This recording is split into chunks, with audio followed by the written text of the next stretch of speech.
Connecting with nature, going out for long runs has really opened up my mind to be free, and I think that's led to me feeling this passion that's led me to running and running for long distances.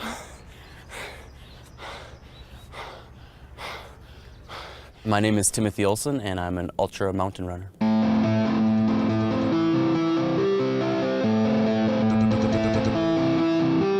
The ultra distance is anything farther than 26.2, the marathon distance. I run anywhere from 50 miles to 100-mile races. I prefer to do them in the mountains, lots of vertical gain, altitude. That's what I love. This is the type of shit that I'm running through at mile 80 in a race.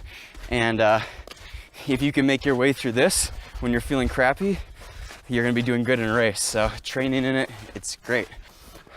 You know, 100 miles, you can't just rely on sugar the whole time. Like that's, some people do it, but a lot of people crash and burn. You know, in a 100-mile race, some people will have up to like 40 or 50 gels, which I couldn't even fathom putting that much stuff in my stomach. Like I feel my stomach feels a little off after, 5 or 10 gels. And that's why too, in like 100-mile races, especially like mountain-ish races, I use other things as well. A good recover meal after a hard run in the mountains, and I'll bring this with me all the time, is just an avocado and a bison bar here. A bunch of good fats, good protein for recovery, and it's super tasty too. I've really adapted my body to use fat as its fuel, and hence why I use a lot of really good fats, why I have, use avocado a lot. So this is 100% grass-fed bison, a little bit of bacon and cranberry, 11 grams of protein, basically just a meal in a bar.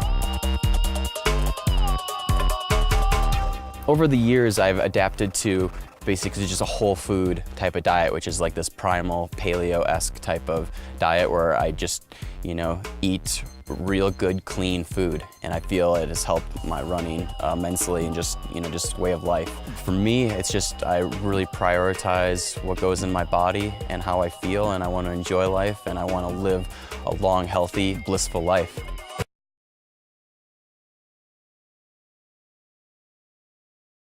Great place to launch, Dr. Cate, would be kind of talking about your involvement with the Lakers. I know a lot of people are very interested in sports nutrition, and kind of, we heard that LeBron James went on a paleo ketogenic style diet. So how did that come about, and what sort of changes did you implement in these athletes' dietary program? He was kind of thinking in the direction of getting away from sports nutrition advice, which is the most backward nutrition advice that we have ever come up with, because we're recommending lots of processed food in the form of, don't even eat animal protein, eat protein powder, whey protein powder. They get it all wrong with good fats and bad fats, and then they encourage sugar as the perfect fuel for athletes. In fact, I have an email from a sports nutritionist saying, we don't want the athletes to get too much fat because that's the wrong fuel for athletes. So there's a couple big reasons. Maybe we should go over 3 of them. So the first is that sugar is toxic, and the body knows this. So we have all these hormones that try to regulate blood sugar. And so that when you load your body with tons of sugar, you are asking your body's hormones to do all this extra work, whether it comes from carb or from monosaccharides, sweet tasting foods. By the time it gets in your bloodstream, it's sugar. And so your body has to release insulin, and then there's counter-regulatory hormones like glucagon, and then counter-regulatory hormones, and it goes on. And so doing that meal after meal seems to wear out your hormone system, so it becomes less sensitive, and you get what's called insulin resistance over time. And so there's tons of older athletes who can't understand why their lipoprotein levels are not good. They're eating the same way as they were before, and they're still doing a good amount of exercise, but they're starting to gain more weight.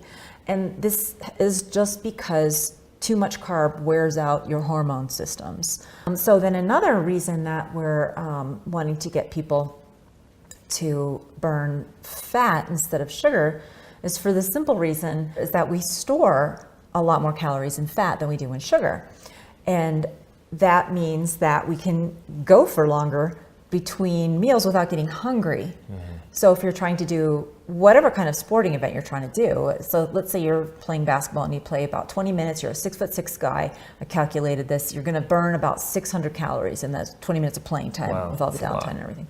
And so if you're only able to store somewhere around 600 to 1,000 calories of energy that would be released as sugar in the glycogen of the muscle, you're going to get down to, you're scraping the bottom of the barrel by those 20 minutes. So it's much better if you can burn fat as much as you can. Right. And so the concern is that the dietitians bring up is that, basketball and a lot of other sports are high intensity sports. So you're using glycolytic fibers, which are fibers that burn primarily sugar. And that's true. You definitely do burn more sugar in some sports than others. But the more you train your body to burn sugar, the more it will cooperate by burning sugar and not burning fat. And then that means that you don't have the enzymes in place and you just can't burn fat efficiently. So that ultimately you're going to have problems with your performance because you're going to be dependent on continuous sugar infusions. And that is literally what the sports nutritionists would have the athletes do. They say you've got to have a certain amount of carb before the game, you've got to have it during the game, and you've got to have it after the game. And that's, if you're distracted by, okay, now I need this much sugar and I need this much protein, and you're not paying attention to the game. Right. And meanwhile, you are having these hormones go up and down because when you have a bunch of glucose, you get all different kinds of, not just the insulin, but you get like the pleasure hormones, which are kind of making you tired. And it's just so much going on when you have this sweet buzz of sugar that if you were able to access your fat better, you wouldn't need that. Maybe you'd need some water with some electrolytes. To keep it going. Yeah, and then if you do ever have sugar, then it's truly a performance enhancer. It's not a necessary thing, right? Because you can use, athletes are always looking for that edge. And so they're like, well, okay, so if I'm low carb, am I losing out on the edge? Or actually, no, you're gaining the edge, because then if you periodically use sugar as a performance enhancer, which you can do, some people more so than others, then you're getting more of an edge. But really the edge primarily comes from fat burn. And then the third big reason that it's important to be able to burn fat has to do with weight maintenance, right? So it is an issue with athletes that they always want their body composition to their fat down into those single digits, right? Just like the rest of us. It can't be too thin or too rich. So the more you're able to burn fat, the more your appetite is naturally regulated.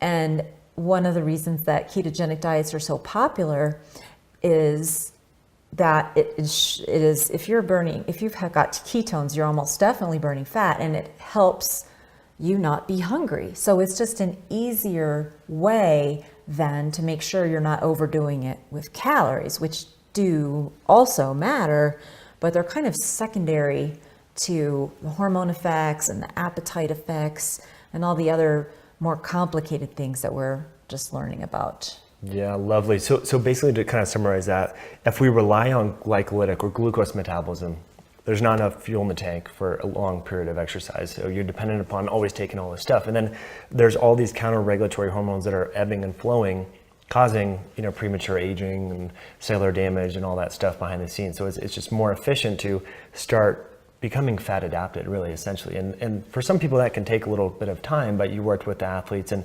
was there any small performance drop as they were kind of becoming more fat adapted, or did the athletes just hit the ground running and didn't really notice a shift in there? Yeah, so some of the guys that went there can be a performance drop if you go really quickly from one extreme to the other, which we don't recommend, but some people, it just can't pull them back, right? And so, but they said that. They said, I noticed that, but it was like only for a few days, right? And it was preseason, so. You got enough time to kind of space it out. So that by the time the season starts, they get the benefits of awesome. being a better fat burner. Yeah. Absolutely. Because, if you're a sugar burner, you've got all these other factors that are there that are driving your heart rate up or down, independent of what you're actually doing in your exercise needs. And then another thing is that one of the great things about the human body, we talk a lot about burning fat and burning sugar, but there's also this other kind of like the immediate thing, which now I'm going to forget the name. I think it's like phosphocreatine, which is why athletes supplement with creatine. But that's supposed to provide 15 seconds of energy without any oxygen.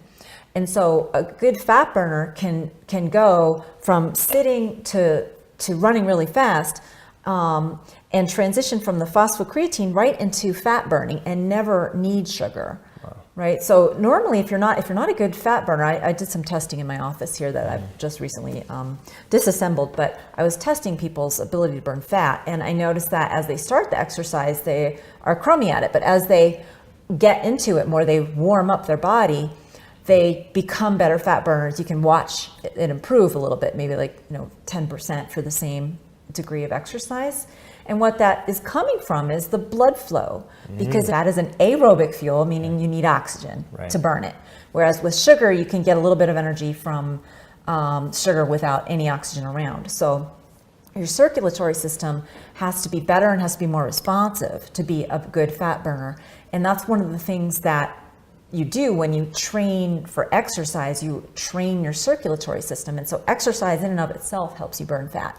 But then you can train your metabolism by not burning sugar, because the body knows sugar is toxic and it's going to burn it first. If that's what you have just before your exercise, if that's what you have like laying around in your bloodstream, it's going to burn that first. And so the more sugar you eat, the more you train your body to look for sugar to burn first instead of fat. So you don't have that perfectly smooth transition from where you can go from sitting to running really fast without feeling any kind of a burn or lag time. Like pre-race and all that, everyone had that carbohydrate kind of restricted type thing. So like 20 minutes into the race, you had to have some goo, and then you have a banana 40. So it's like you're structuring your whole exercise or workout or event around carbohydrates, right? And so again, once you become fat adapted, you don't even really think about it. You start to feel like, oh, I'm slowing down a little bit, I'm getting hungry, I should have some food, right? Right. So it's very interesting.